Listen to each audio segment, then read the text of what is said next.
அது ஆதி பழங்காலம். எந்த ஆண்டிலும் இல்லாதவாறு கோடை வெயில் உக்கிரம் கொண்டிருந்தது.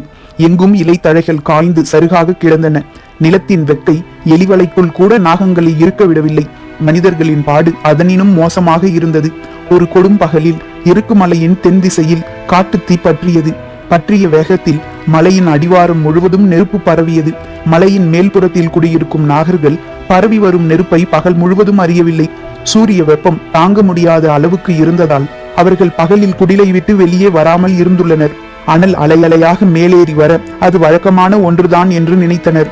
சூரியன் இறங்கிய பிறகே அவர்கள் வெளியேறி வந்தனர். கரும்புகை விண்ணை நோக்கி எழுந்த வண்ணம் இருந்தது. எருக்குமலையின் நாலா புறங்களில் இருந்தும் சருகுகள் பற்றி எரிய தீயின் நாவுகள் சுழன்று மேல் நோக்கி பாய்ந்து வந்தன. மலையின் எந்த திசை வழியாகவும் வெளியேற முடியாத நிலை உருவாகிவிட்டது. இருக்கும் ஒரே வழி மலையின் மேற்கு முகப்பிலே இருக்கும் கரும்பாறை மடிப்புகளும் அவற்றில் ஆங்காங்கே இருக்கும் குகைகளும் தான். நாகர்கள் எல்லோரும் குடிலை விட்டு அகன்று குகைகளில் நுழைந்தனர். உயிர் தப்பிய மகிழ்வு யாரிடமும் இல்லை. மலை முழுவதும் இருந்த நாகங்கள் நெருப்பில் அழிந்திருக்குமே, அவற்றை காப்பாற்ற முடியாமல் நாம் மட்டும் பிழைத்து என்ன ஆகப் போகிறது என்ற மனநிலைதான் எல்லோருக்கும். காட்டு தீ 6 நாட்கள் எரிந்தது. காற்று வீச வீச நெருப்பின் வெக்கை நாலா புறங்களிலும் சீறிக்கொண்டிருந்தது. கரும் பாறைகள் பிளவுண்டன. இரவும் பகலும் நாகர்கள் அழுகையை நிறுத்தவே இல்லை. ஒரு நள்ளிரவில் முதுமகள் ஒரு தீக்குகையை விட்டு சற்று தள்ளி போய் பாறையின் மீது அமர்ந்து நெருப்பு கோலமாக தகதகத்து கிடக்கும் காட்டை பார்த்தபடி இருந்தாள். அந்த இடத்தின் சூட்டில் யாரும் ஒரு கண்ணிமை பொழுதும் நிற்க முடியாது. அவள் எப்படி இவ்வளவு நேரம் நிற்கிறாள் என மற்றவர்களுக்கு புரியவில்லை. அவள் கண்களில் உயிர் இல்லை. எங்கும் தகிக்கும் பங்குகளே இருந்தன. நிலை கொண்ட மரங்கள் எவையும் இல்லை. நெருப்பு மரங்களை முறுக்கி திருகியது. இரவில் எரிந்து சரியும் மரங்களை பார்க்கவே பயங்கரமாக இருந்தது. அங்குமிங்குமாக மரங்கள் வெடிக்கும் ஓசை நின்றபாடில்லை. கருநாகத்தின் சீற்றமென வெடிப்புற்ற மரங்கள் நெருப்பை கக்கின. முதுமகள் அழும் கண்களை துடைத்தபடி பாறையை விட்டு எழுந்தாள். எழும்போது தொலைவில் தகித்துக் கொண்டிருக்கும் நெருப்பின் பரப்பில் ஏதோ ஒரு வேறுபாட்டை உணர்ந்தாள். அது என்னவென்று அவளுக்கு பிடிபடவில்லை. அந்த இடத்தை கூர்ந்து பார்த்து கொண்டிருந்தாள். ஒன்றும் தெரியவில்லை. எங்கும் கங்குகள் கண்விழித்திருந்தன. இந்த கொடும் இரவில் எதை பார்த்து என்ன ஆக போகிறது என்ற நினைப்போடு எழுந்தாள். மீண்டும் அந்த இடத்தில் ஏதோ ஓர் அசைவு தெரிந்தது. கண்களை கூர்மையாக்கி உற்று பார்த்தாள். கங்குகளின் உள்நெருப்பு காற்றின் போக்குக்கு ஏற்ப கூடி குறைவதால் ஏற்படும் அசைவுகள் நம்மை தொந்தரவு செய்கின்றன என்று நினைத்தபடி குகையை நோக்கி நடக்க தொடங்கினாள். சிறிது தொலைவு நடந்தவள் மனம் பொறுக்காமல் மீண்டும் திரும்பி வந்து அந்த இடத்தை உற்று பார்த்தாள். கங்குகளின் மீதான அசைவுகள் கொஞ்சம் கொஞ்சமாக புலப்படத் தொடங்கின. அவளின் கண்கள் இமைகளை இறக்காமல் உற்று பார்த்தபடியே இருந்தன. நம்பவே முடியாத பேர் அதிசயம் ஒன்றை அவள் உணரத் தொடங்கினாள். உடலெங்கும் வியர்த்து அடங்கியது. அது உண்மைதானா என்ற கேள்வியை மனம் மீண்டும் மீண்டும் எழுப்ப அசையாமல் பார்த்தாள். உண்மைதான், என் கண் கொண்டுதான் அதை பார்க்கிறேன் என்பதை அவள் நம்பத் தொடங்கினாள். நெருப்பு எரிவது அடங்கி கங்குகள் மட்டும் கனன்று கொண்டிருந்த ஓரிடத்தில் சாம்பல் படிந்த கங்குகளின் மீது ஒரு நாகம் ஊர்ந்து போவது போல் இருந்தது. உற்று பார்த்தாள் அவள். கண்ணிமைக்கும் நேரத்தில் கங்குகளை கடந்து நெருப்பு அணைந்த இருள் பகுதிக்குள் நுழைந்தது அந்த நாகம். முதுமகள் குகையை நோக்கி ஓடினாள். கத்தியபடி இந்த உண்மையை சொன்னாள். இந்த கொடும் நெருப்பால் 6 நாட்கள் சூழப்பட்ட இந்த நிலையில் எல்லோரும் மனம் சிதைந்தே இருக்கிறோம். முதுமகள் அதிக சிதைவுக்கு உள்ளாகிவிட்டாள் என்று மற்றவர்கள் நினைத்தனர். அவளோ இல்லை, நெருப்பின் மீது நாகம் ஊர்ந்து செல்வதை நான் பார்த்தேன் என கத்தி முறையிட்டாள். எல்லோருக்குமான ஆசையே மண்ணின் அதிசய உயிரினமான நாகங்கள் எப்படியாவது உயிர் பிழைக்க வேண்டும் என்பதுதானே. குலத்தின் முதுமகளுக்கு அது இருக்காதா என்று ஒருவருக்கொருவர் ஆறுதல் சொல்லினர். முதுமகள் ஆறாத சினம் கொண்டாள். மறுநாள் இரவு எல்லோரையும் அவள் அமர்ந்திருந்த பாறைக்கு அழைத்து வந்தாள். தாங்க முடியாத வெட்டைக்கு நடுவே இரவு முழுவதும் அவர்கள் பார்த்து கொண்டிருந்தனர். நேற்று போல் பங்குகள் பெரும் அனலோடு இல்லை, சற்றே குறைந்திருந்தது. ஆனாலும் உள் நெருப்பு இரவானதும் கண்கள் விழித்து தகித்தது. ஊரே உட்கார்ந்து பார்த்து கொண்டிருந்தது. கரும்புகை விடாது வந்து முகத்தில் அரைந்தது. பொழுது நள்ளிரவை தாண்டியது. அவர்கள் தலைமுறை தலைமுறையாக வாழும் காட்டை சுழற்றி தின்ற நெருப்பு இப்போது சம்மணமிட்டு உட்கார்ந்திருக்கிறது. இந்த கொடும் காட்சியை இரவும் பகலுமாக பார்த்து கொண்டிருந்தால் எல்லோருக்கும் மனம் சிதைந்துதான் போகும். வாருங்கள் குகைக்குள் ஒடுங்குவோம் என்று சொல்லி பெரியவர் ஒருவர் எழுந்தவுடன் அனைவரும் எழுந்து குகை நோக்கி புறப்பட்டனர். முதுமகளுக்கு என்ன சொல்வது என தெரியவில்லை. இனி இவர்களை நிறுத்த முடியாது என்பது மட்டும் தெளிவாக புரிந்தது. அவளும் உடன் நடக்கத் தொடங்கினாள். எல்லோரும் பாறை விட்டு அகன்ற பிறகு ஒரு சிறுவன் மட்டும் எதிர் திசையில் பார்த்தபடி அசையாமல் நின்று கொண்டிருந்தான். மற்றவர்கள் அவனை சத்தம் போட்டு அழைத்தபடி குகை நோக்கி நடந்தனர். சிறுவனின் குரல் மெல்லியதாகத்தான் கேட்டது. எல்லோரும் அருகில் வந்து அந்த திசை நோக்கி பார்த்தனர். வியப்பால் விழிகள் பிதுங்கிக் கொண்டிருந்தன. கூட்டத்தினர் மூச்சுவிடும் சத்தம் கூட கேட்கவில்லை. உறைந்து போன நிலையில் அதை பார்த்து கொண்டே இருந்தனர். கண்ணீரை துடைத்தபடி முதுமகள் மட்டும் குகையை நோக்கி நடந்தாள். அதன் பிறகு பல காலம் அந்த ரகசியத்தை கண்டறிய முடியாமல் நாகர்கள் தவித்து போயினர். கங்குகளின் மீது பாம்புகளால் எப்படி ஊர்ந்து போக முடிந்தது? விடை தெரியாமல் இருந்த கேள்விக்கு முதுமகள் தான் ஒரு நாள் விடை கண்டாள். அந்த மலையின் தென்திசை பாறை இடுக்குக்குள் ஓரிடத்தில் தீக்களி உள்ளது. அதில் புரண்டு மேனியெல்லாம் தீக்களி அப்பியபடி நாகங்கள் நெருப்பை கடந்துள்ளன என்று அறிந்தாள். அது உண்மையா என்பதை அறிய முதலில் தானே உடலெங்கும் தீக்களி பூசியபடி நெருப்புக்குள் இறங்கப் போவதாக சொன்னாள். முதுமகள் வாக்கை தட்ட முடியாமல் பெரும் மரங்களை வெட்டி வீழ்த்தி தீயை உருவாக்கினர். ஆடை துறந்து உடலெங்கும் தீக்களி பூசியபடி நெருப்பினுள் நுழைந்தாள் முதுமகள். நாகர் கூட்டத்தின் உயிர் நாடி ஒடுங்கியது. அவள் உள்நுழைந்த போது வீசிய காற்று தழலை கிளர்ந்தெழச் செய்தது. குளத்தின் முதுமகள் நெருப்பில் மறைந்தாள்.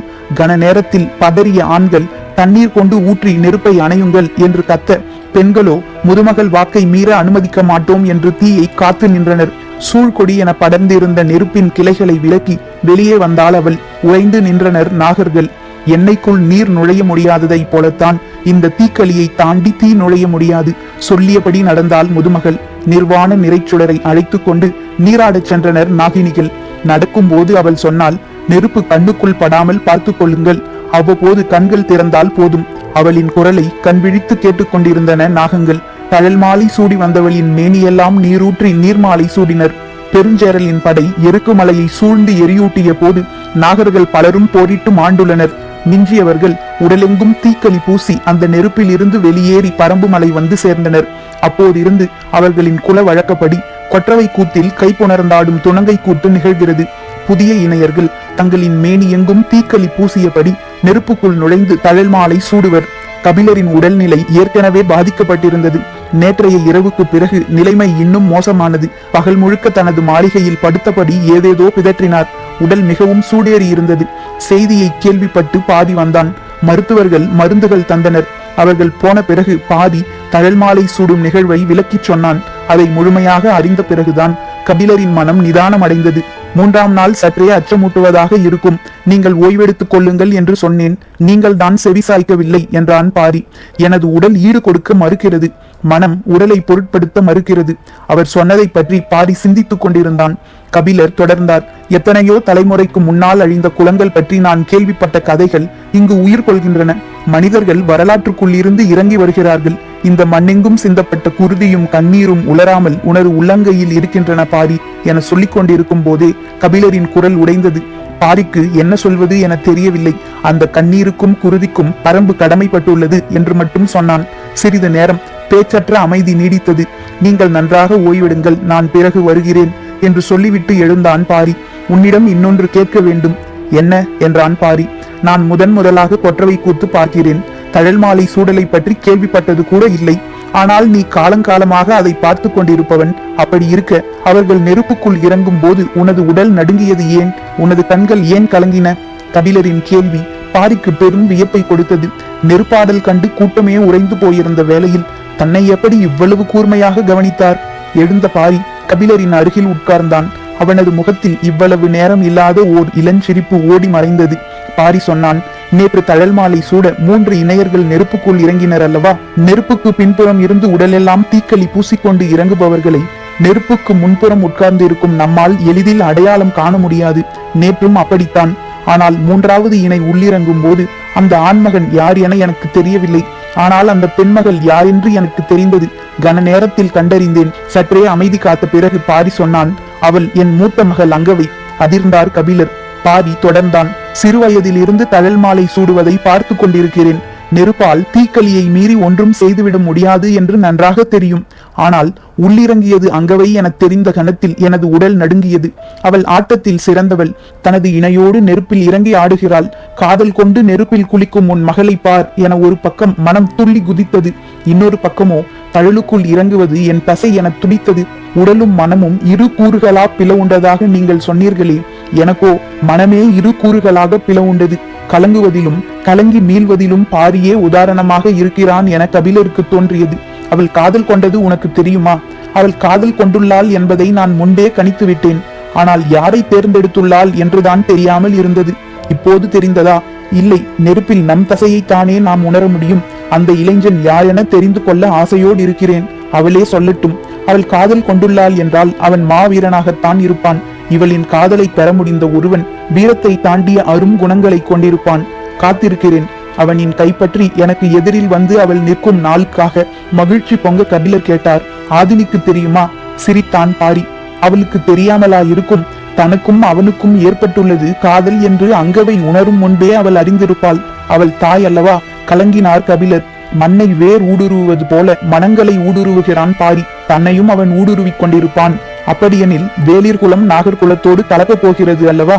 கலவையில்தானே புதுமைகள் பூக்கும்.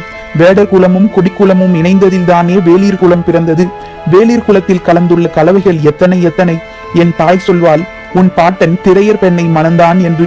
காட்டெருமையை அடக்கும் வலு எனது தோள்களுக்கு வாய்த்தது அதனால்தான் என பலமுறை நினைத்திருக்கிறேன். திரையர் போல் திடம் கொண்ட ஒரு குலம் இந்த மண்ணில் வேறு எது? நாளை என் பேர குழந்தையின் கண்களில் நீல வளையம் பூத்து மறையும் அழகை பார்க்க இப்போதே தயாராகிவிட்டேன். சொல்லும் போதே பாரியின் முகமெல்லாம் பூத்து மலர்ந்தது. கபிலரின் உடற்சூடு குறையவில்லை. மாலை ஆனதும் அதிகமாக தொடங்கியது. நீலன் திசை காவல் வீரன். ஆதலால் கொற்றவை கூத்து முடிந்ததும் அவன் வேட்டுவன் பாறைக்கு சென்றாக வேண்டும். எனவே கபிலருக்கு உதவ உதிரனை அனுப்பி வைத்தான் பாரி. இளம் வீரன் உதிரன் கபிலரின் மாளிகைக்கு மாலையில் வந்து சேர்ந்தான். அந்த பெருங்கவியை விழுந்து வணங்கினான். இருக்கையில் அமர்ந்தபடி அவனுக்கு வாழ்த்து சொன்னார் கபிலர். கொண்டு வந்த பச்சிலை உருண்டைகளை அவர் கையில் கொடுத்து வாயில் போட்டுக்கொள்ள சொன்னான். எனது உடற்சூடு குறைந்துள்ளதாக உணர்கிறேன். குடிக்க நீரை குவளையில் நீட்டியபடி உதிரன் சொன்னான். இன்னும் குறையவில்லை. உதிரனை உற்று பார்த்தார் கபிலர். உங்களின் கால் தொடும்போது அறிந்தேன். நீங்கள் நன்றாக ஓய்வெடுக்க வேண்டும். மருத்துவர்கள் மீண்டும் மீண்டும் சொல்லி அனுப்பியுள்ளனர் என்றான் உதிரன். பெரியவர்கள் சில வேலைகளை செய்ய மறுப்பார்கள். அதற்கான காரணங்கள் அவர்களிடம் இருக்கும். அதுதான் சரியென உறுதியாக நம்புவார்கள். அதை மீறி அவர்களை செய்ய வைக்க சிறந்த வழி வயதில் மிகச் சிறியவர்களிடம் அந்த பொறுப்பை ஒப்படைப்பதுதான். இறங்கி வந்து அவர்களால் வாதாட முடியாது. அவர்களை கொண்டே அவர்களின் தரப்பை வீழ்த்தும் முயற்சி. பாரி அதையே செய்தான். உதிரன் ஒரு பெருங்கவியை குழந்தை வடிவில் கண்டு கொண்டிருந்தான். அவர் இரவானதும் கொற்றவை கூத்து பார்க்க அழைத்து போ என்று நச்சரிக்க தொடங்கினார். அவனோ அவரை மாளிகையின் மேலே அழைத்து சென்றான். காற்றில் மிதந்து வரும் இசையை வைத்தே அன்றைய கூத்து யாருடையது என்று அவருக்கு சொல்ல தொடங்கினான். 4ஆம் நாள் கூத்துக்கான சல்லென்ற ஓசையுடைய சல்லிகையின் ஓசை கேட்டது. மறுநாள் மலை தெய்வம் சாத்தனுக்காக முழங்கப்படும் இசைக்கருவியான அடக்கத்தின் ஓசை கேட்டது. 6ஆம் நாள் பலாமரத்தினால் செய்யப்பட்டு கரடி கத்துவது போல் ஓசை எழுப்பக்கூடிய கரடிகையின் ஓசை கேட்டது. இப்படி ஒவ்வொரு நாளும் கேட்கும் ஓசையை வைத்து அன்றைய கூத்தில் பாடப்படும் கதையை அவன் கூறினான். 8ஆம் நாள் இசையின் சத்தமே இல்லாமல் விட்டு விட்டு மனிதர்கள் கத்தும் ஓசை மட்டும் கேட்டது. இது கூவல் குடி என்றான். ஒலி குறியீடுகளை உருவாக்கி காட்டை தங்களின் குரல் வலையால் பின்னி தொடர்புகளை உருவாக்கும் வித்தை தெரிந்தவர்கள் என்றான். மறுநாள் கொம்பன்குடியை பற்றி கூறினான். இடையில் சற்றே உடல் நலம் சரியான கபிலர் கொம்பன்குடியின் கதையை கேட்ட நாளன்று முற்றிலும் தூக்கம் தொலைத்தார். கதைகள் பல நேரம் குருதியை உறைய வைக்கக்கூடியனவாக அமைந்து விடுகின்றன. கதை சொல்லும் போது பெருகக்கூடியது, நினைக்கும் போது திரளக்கூடியது, மறக்க எண்ணும் போது நம்மை கண்டு சிரிக்கக்கூடியது. வடிவமற்ற ஒன்றின் அதீத ஆற்றலை கதைகளிடம்தான் மனிதன் உணர்கிறான். மறுநாள் கடும் மழை இறங்கியது. கார்காலத்தின் தொடக்க நாள்கள். காட்டின் குணம் மாறத் தொடங்கியது. இரவில் மழையின் ஒலியே எங்கும் கேட்டது. இசை கருவிகளின் ஓசை எதுவும் கேட்கவில்லை. முதல் 2 நாள்கள் இரவில் விட்டுவிட்டு பெய்த மழை அதன் பிறகு முழு இரவும் கொட்டி தீர்த்தது. மீதம் இருக்கும் நாள்களின் கதைகளை சொல்லும்படி கபிலர் கேட்டுக்கொண்டே இருந்தார். 3 கதைகளை சொன்னான் உதிரன். 15 கூடையில் பழங்கள் வைக்கப்பட்டு தெய்வவாக்கு விலங்குக்காக காத்திருப்பது கபிலருக்கு நன்கு தெரியும். எனவே மீதமுள்ள 4 நாள்களுக்கான கதைகளை கேட்டுக்கொண்டே இருந்தார். உதிரன் ஏதேதோ காரணம் சொல்லி சமாளித்து பார்த்தான். நான் ஒன்றும் சிறு பிள்ளை அல்ல என்று சற்றே கோபித்தார் கபிலர். உதிரன் மனம் கலங்கி சொன்னான், என்னை மன்னித்து விடுங்கள். அந்த கதைகளை சொல்லும் வலிமை எனக்கு இல்லை. சொல்லும் போதே அவனது உடல் நடுங்கியதை கபிலர் உணர்ந்தார். மறுநாள் கபிலரை பார்க்க வந்த மருத்துவர்களிடம் அவனும் மருந்து வாங்கி கொண்டான். இன்று 17ஆம் நாள். எவ்வளவு கடும் மழை பெய்தாலும் அதையும் மீறி இசையின் ஓசை கேட்கும் என்றான். காரணம் என்ன என கேட்டார் கபிலர். இன்றைய நாள் வேலிருக்கு உரியது. வந்துள்ள அத்தனை குடிப்பானர்களின் இசைக்கருவிகளும் ஒரு சேர முழங்கும். காடு கிடுகிடுக்க காண்போர் நடுநடுங்க களம் இறங்கி ஆடுபவன் வேல் பாரி. கொற்றவைக்கு முன் காட்டெருமையை பலியிட்டு மேலெல்லாம் குருதி பூசி நிலம் நடுங்க ஆடுவான்.